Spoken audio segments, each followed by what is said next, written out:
예, 이거는 이제 식빵님이 옆에서 뽐뿌지를 넣어서 식빵님이 이렇게 하고 싶은 걸 해보는 게 어떠냐라고 해서 제가 평소에 그냥 이것저것 읽는 거를 한번 어, 여러분에게 얘기해 드리는 그런 걸 해보도록 하겠습니다. 네. 구체적으로 어떤 걸 하시려는 건지 한번 좀 이렇게 좀 소개를 부탁드립니다. 구체적으로요? 그냥 이제 경영이라든지 아니면 뭐 자기 개발, 그다음에 심리 이쪽 분야 책을 평소에 가끔 좀 읽습니다. 그래서 제가 읽은 것들을 한번 여러분께 설명해 드리는 뭐 그런 거. 네, 목소리 좀 네. 키워주시면 자, 보시죠. 캐링 그룹이라고 하는데 이게 하버드 비즈니스 리뷰라는 잡지가 경영 잡지래요. 하버드 경영대학원이 되게 유명하잖아요. 유명한 거 맞아요? 유명하지 하버드. 유명하죠. 예. 거기서 이제 잡지를 발간합니다. 근데 읽을 만한 것이 많아서 구독을 하고 있고요. 이제 지금 맛보기로 캐링그룹 CEO가 찾은 인수 브랜드의 성장 공식. 이게 뭔 소리죠? 자, 캐링그룹 한번 검색해 봅시다.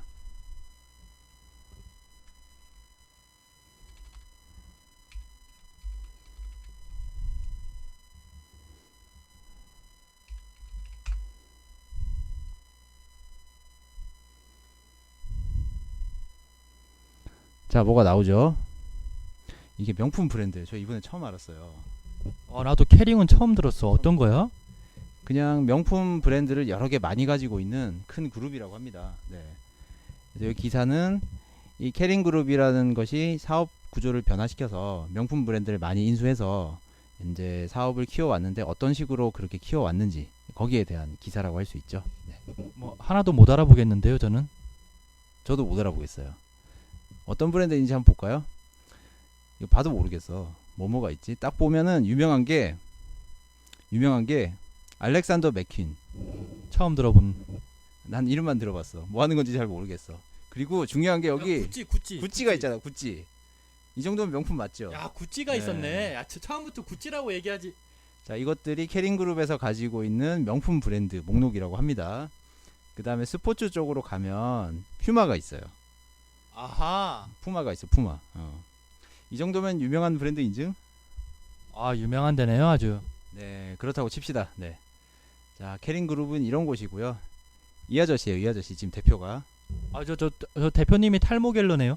탈모갤러인데다가 너무 사람 좋게 생겼죠. 저 사람 좋게 생긴 얼굴로 직원들을 마구마구 부려먹을 겁니다. 완전 옆집 아저씨처럼 생겼는데. 자, 그렇죠. 자, 2003년 어느 날 이 아저씨의 아버지, 이 아저씨의 아버지가 자기가 좋아하는 레스토랑에서 식사를 하자고 말씀을 하셨대요. 그래서 부친이 아르테미스라는 지주회사의 회장이었대. 그래서 어쩌고 저쩌고 그때는 상당히 사업 구조가 달랐어요.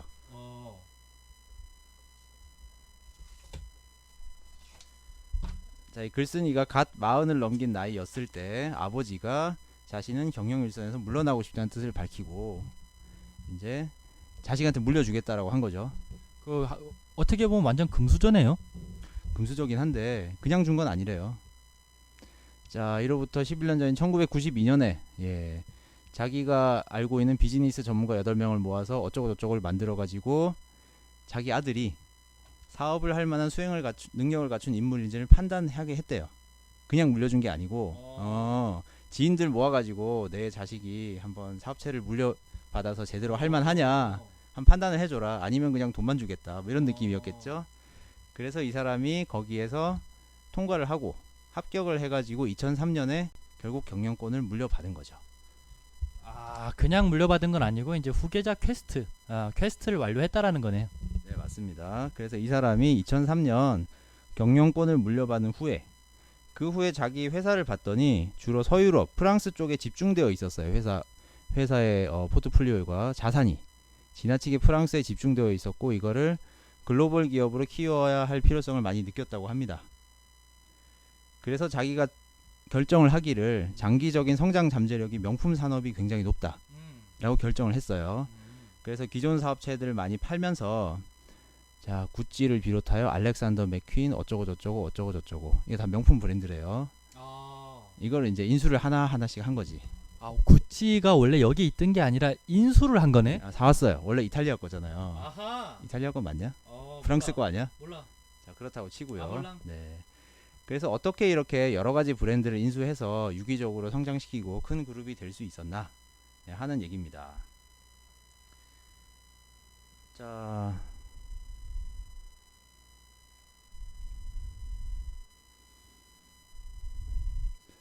자기 지론이라고 하는데 이렇다고 합니다. 하나의 브랜드로 모든 가격대와 스타일을 아우르며 시장을 공략하기란 불가능하다. 라고 얘기를 한대요. 예. 사실 그렇게 볼 수도 있겠죠. 브랜드 하나가 모든 시장을 다 섭렵을 하려면 뭐 5만 가지 스타일과 5만 가지 취향을 다 충족을 시켜야 될 텐데 그러면 색깔이 없어져 버리잖아요. 맞아. 브랜드 고유의 어떤 그 컬러가 있어야 되는데 저가 브랜드랑 중가 브랜드랑 고가 브랜드가 같은 브랜드를 쓰면 안 되거든. 그렇죠. 그래서 뭐 구찌를 인수하고 나서 그거를 확장해서 세분 시장까지 공략을 할 수도 있지만 그러면 차별성이 없어지니까 구찌는 그대로 놔두고 계속 브랜드를 인수하기로 한 거죠. 예. 근데 사실 어떻게 보면 당연한 것 같긴 한데 당연한 것 같기도 하지만 당연한 일을 당연하게 잘하는 사람이 드물죠. 네. 마치 이제 그렇지 제네시스랑 현대 그러니까 제네시스에는 현대를 강조하지 않고 그냥 제네시스만 강조하잖아. 네, 맞아요. 그래서 신규 브랜드를 인수하려고 할 때는 먼저 자기들이 가지고 있는 브랜드들 있죠. 브랜드들을 먼저 점검을 해서 기존에 있던 것들과 확연하게 구분된 세분 시장에 속해 있는지 그리고 그룹 내에서 뚜렷하게 차별된 역할을 맡을 수 있는지 철저히 검증을 한대요. 그러니까 이제 기존에 우리가 아반떼를 만들고 있으면 K3를 인수할 필요는 없거든. 우리가 아반떼를 만들고 있고 그 소나타를 만들고 있으면 저기 뭐 제네시스나 뭐 에쿠스나 체어맨 같은 걸 인수해야 된다. 이런 얘기인 거지. 그러니까. 그런가 봅니다. 아니면 또 막 마티즈 같은 것도 가져오고 뭐 예. 다른 거를 가져와. 다른 걸 가져와야지. 기존에 있는 건 또 가져올 필요가 없죠. 그치. 중복이니까. 예.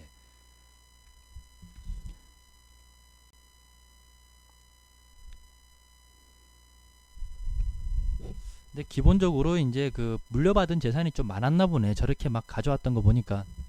그러니까 있는 회사들 팔면서 막 가져오기 시작한 거죠. 네. 사실 그것도 이제 쉽지는 않은 게 물려받은 돈을 까먹는 애들도 되게 많거든. 오히려 물려받은 걸 저렇게 불릴 수 있다는 것도 어떻게 보면 대단한 거야.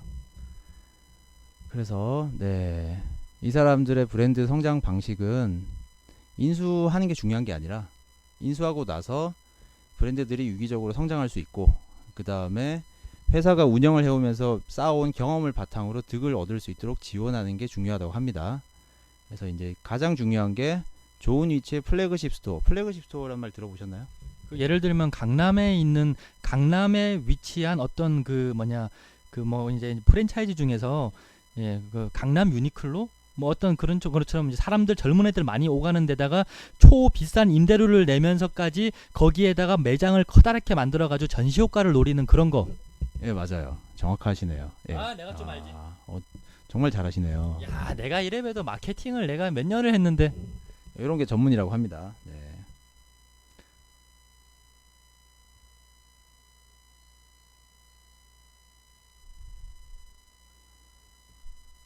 자, 그래서 브랜드를 인수했어요. 브랜드를 인수했으면 브랜드의 기존의 디자이너도 있고 옷도 만들 줄 알고 잘 할 줄 알 거 아니에요. 잘 할 줄 아는데 중요한 거는 그들이 사업적으로 클 수 있도록 지원을 하는 일이겠죠. 그래서 주요 방식 중 하나가 유통 전략에 손을 댄다. 방금 얘기한 플래그십 스토어를 세우는 거죠. 근데 이게 쉽지 않은 게 원래 명품 브랜드가 크면 백화점이나 전문 소매상 등에 판매하면 쉽잖아요. 백화점은 좋은 위치에 손님도 이미 오고 있고 매출도 이미 일어나고 있으니까 거기에 매장을 내면 어쨌든 팔려요. 근데 이렇게 해서는 큰 이익이 될 수 없고 큰 홍보 효과나 큰 브랜드로 성장할 수가 없다는 거죠. 그래서 플래그십 스토어를 세우는데 이게 쉽지 않습니다. 왜냐하면 예를 들어 강남에 매장을 세운다. 그러면 강남은 땅값이 엄청 비싸요. 어마어마하게 비싸지. 근데 이제 예를 들어서 미국 브랜드가 한국에 진출해서 강남에 매장을 세운다. 한국 사정을 모르잖아요. 어떤 위치에 얼마만큼의 비용을 써서 어떤 매장을 세워야 적절한 홍보 효과를 누리면서 지나친 비용을 지출하지 않을 수 있는가. 잘못하면 사기 맞거든. 예를 들어서 뭐 이렇게 뭐 한국에 와가지고 한국은 어디가 랜드마크예요 그랬더니 와 여기 평창 동계올림픽 들어보셨냐고 지금 평창의 랜드마크를 그럼 망하거든. 그냥 망하겠네요. 예. 그래서 이제 새로 이제 성장이 시작하는 브랜드, 소규모 브랜드 입장에서는 굉장히 힘든 일일 거예요.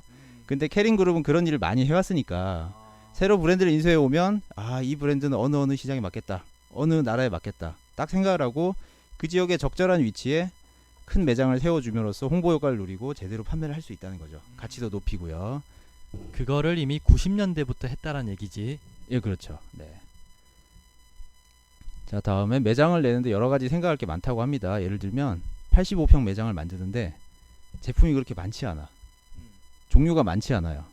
그러면 85평 매장을 세우면 안 되잖아요. 그치? 이런 걸 잘 생각해 가면서 이제 너무 욕심내지 않고 성장하는 데 맞게 이렇게 지원을 해준다고 합니다. 이게 참 저는 보면서 되게 괜찮은 전략이었다라는 생각이 드는 게, 예를 들면 제가 사업가예요. 제가 사업가에서 있는 전 재산을 통틀어 가지고 브랜드 하나를 인수를 했어. 인수를 하면 제대로 뽕을 뽑아야 될 거 아니에요. 그러면 막 매출을 올리려고 막 쥐어 짜내겠죠. 디자이너들한테 막 이런 것도 해라 저런 것도 해라 강요해 가면서 일단 많이 팔기 위해서. 왜냐하면 난 돈 들여서 인수를 했으니까. 그렇지만 얘네들은 브랜드가 많으니까, 수십 개가 이미 있으니까 자연스럽게 성장할 수 있도록 지원을 딱 해주면서 그 다음에 디자이너들은 자신의 할 일을 할 수 있도록 내버려 둘 수가 있다는 거죠. 자, 그런 차원에서 구찌를 인수한 이래 일을 해보니까 명품 브랜드를 위한 최적의 관리법에 대해서 결론을 얻었다. 첫째는 창의적인 일을 담당한 인재에게 많은 권한을 부여한다. 즉 디자이너들이 자기 일을 하게 냅둔다는 거죠. 디자이너들이 자기 일을 하게 냅두고 돈 벌려고 이런 것도 해라 저런 것도 해라 강요하지 않고 자연스럽게 성장할 수 있도록 기회를 준 다음 그에 맞게 적절한 매장을 만들어주고 제품 공급선을 구해주고 유통망도 정비해주고 이렇게 하면서 자연스럽게 키울 수 있게 정비를 한다는 거죠. 예를 들면 와우로 치면은 이제 어떤 이제 잘 나가는 정규 공대장이 바뀌었는데, 새로운 공대장이 야 여기 딜러장, 힐러장 좀 별론 것 같은데 너희들 다 바꿔, 이게 아니라 딜러장한테는 딜에 대한 권한, 힐러장에게는 힐에 대한 권한, 이런 것들을 이제 자율선을 보장하면서 어찌됐든 너네는 네임들을 잡는데 집중하자. 우리가 월드 퍼스트 키를 달성하기 위한 어떤 뭐 세부적인 전략은 니네들이 알아서 한번 짜봐. 이런 식으로 이제 위임을 했다는 얘기인 거지. 그러니까. 그렇다기보다는 이 사람이 공대를 한 10개 정도 운영하고 있는 거 아닐까요? 그냥 공대가 많으니까 그 중에 하나는 월드 퍼스트 키를 하는 거구만. 공대가 많으니까 너는 이런 전략으로 해봐라. 밑에서 또 이런 전략을 들고 너도 한번 해봐라. 내가 필요한 물약이나 비약이나 영약은 다 공급해줄게. 역시 금수저. 뭐 그런 거 아니겠습니까? 근데 진짜 명품 브랜드는 이걸 보면서 생각한 건데, 큰 그룹에서 하는 게 정말 좋다는 생각이 들어요. 예. 큰 그룹에서 할 때만이, 명품 브랜드라는 거는 정말 독창적인 그 컨셉과 아니면 디자인과 이런 이제 창의적인 일이 바탕이 돼야 클 수가 있는 거잖아요. 그치. 근데 큰 그룹에서 인수하지 않으면 이렇게 장기적인 시야를 가지고 하기가 쉽지 않을 겁니다. 네. 아니면 디자이너 본인이 회사를 만들어서 그냥 자기 고집대로 운영을 하겠다 라고 고집을 할 경우는 사업적인 안목이 없고 자금 조달이 잘 안 되기 때문에 크는데 굉장히 속도가 느리겠죠. 자기 고집은 지킬 수 있지만. 근데 이거를 이제 큰 그룹에서 사업적인 지원을 해줄 수 있는 사람을 붙여주고 대신에 디자인이라든지 상품 구색을 맞추는 일에는 간섭을 하지 않음으로써 자연스럽게 성장할 수 있도록 최고로 지원을 해준다 라는 거죠. 네. 뭐 대체적으로 그런 컨셉인 것 같고요. 자, 다음에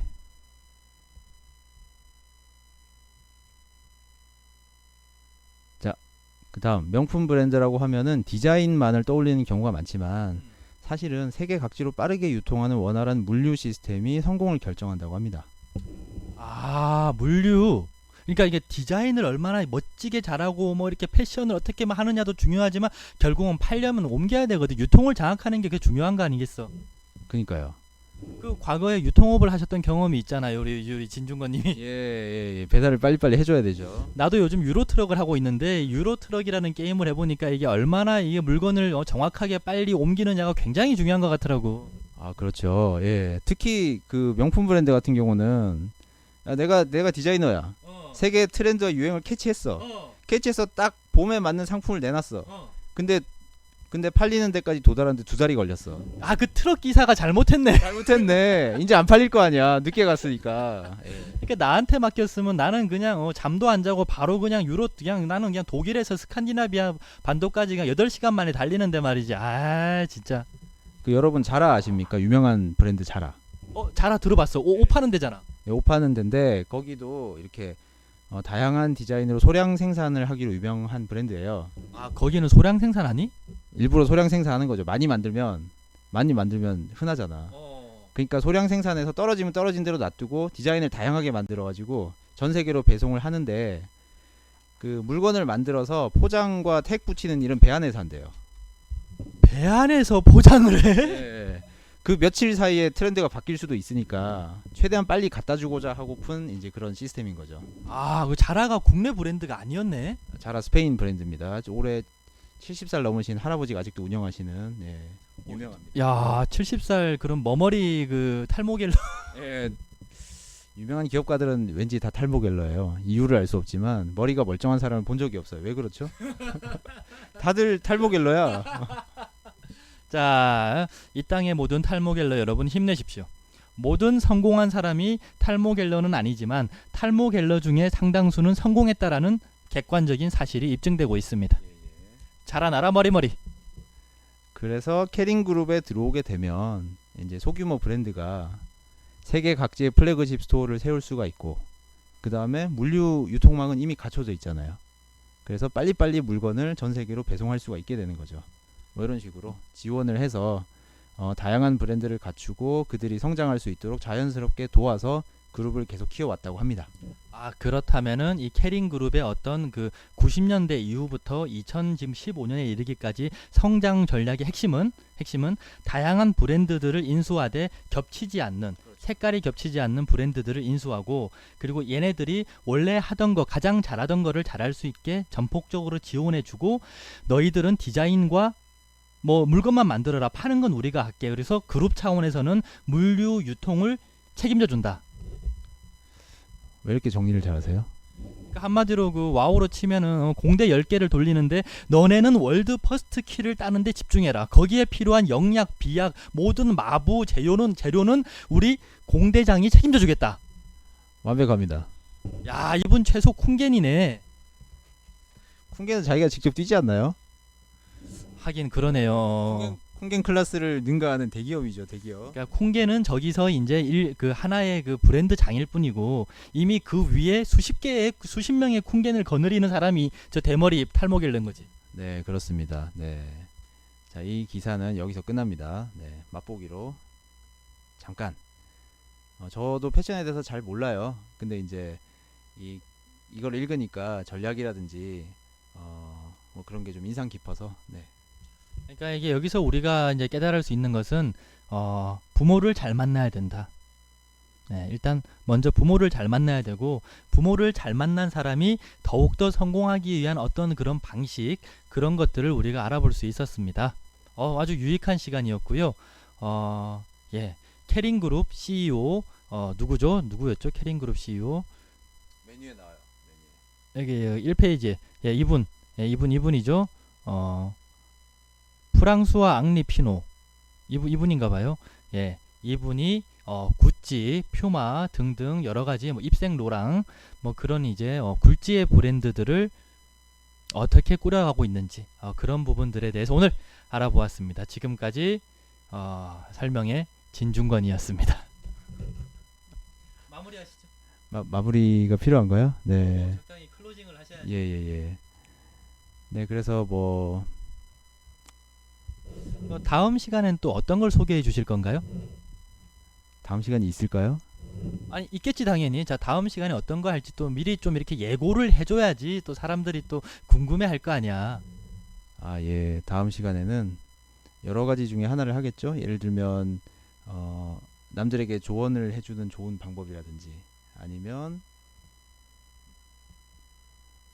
목소리 작아요. 예, 아니면 뭐 얼굴의 표정의 심리학이라든지 아니면 뭐 자동 시스템과 숙고 시스템의 대립. 예, 뭐 이런 거. 예. 정말 흥미롭네요. 다음 시간에는 어떻게 하면은 원하는 어떤 이성에게 호감을 얻을 수 있는지, 어떻게 하면은 내가 솔로를 탈출해서 예쁜 아름다운 이성과 사귈 수 있게 될지, 어떻게 하면은 자동 오토 사냥과 수동 사냥의 차이점에서 어떻게 우리가 오토 사냥을 가장 효율적으로 할 수 있을지에 대한 부분을 다음 시간에는 다룬다고 합니다. 자, 지금까지 진중권의 착한 설명충 진중권의 책 읽는 방송이었습니다. 여러분도 이제 다 컸으니 할 수 있을 거예요.